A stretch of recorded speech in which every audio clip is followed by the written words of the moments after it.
Iring-iringan mobil pengantar jenazah PJS Wali Kota Pagar Alam akhirnya tiba di Desa Tanjung Bayi, Kabupaten Lahat.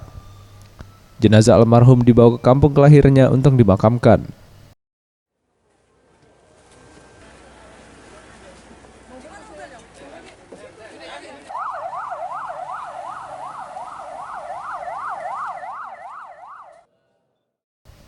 Jenazah terlebih dahulu disalatkan di masjid setempat untuk kemudian dimakamkan.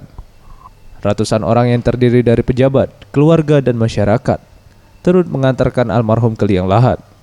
Asmin Jauhari tutup usia 2 hari pasca dilantik sebagai pejabat sementara Wali Kota Pagar Alam. Ia meninggal dunia usai berpidato dalam sebuah acara pernikahan di Kota Pagar Alam. Usai berpidato, Asmin yang sudah duduk di kursi tamu langsung tak sadarkan diri kemudian dilarikan ke Rumah Sakit Umum Daerah Basema, Kota Pagar Alam.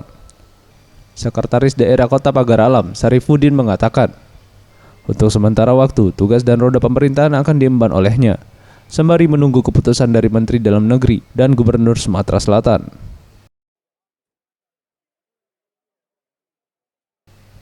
Sementara itu, salah seorang kerabat almarhum, Yensi, mengaku sangat terkejut atas meninggalnya Asmin.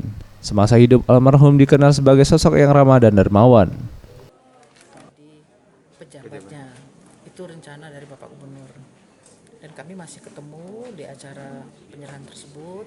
Beliau sekeluarga masih sempat ngajak makan bersama, dan lalu waktu itu beliau hari Kamisnya pulang naik pesawat ke Pagar Alam, kami sendiri naik mobil hari yang sama. Tadi pagi kami masih sempat ketemu dan masih bertemu. Zulfikri, Sriwijaya TV.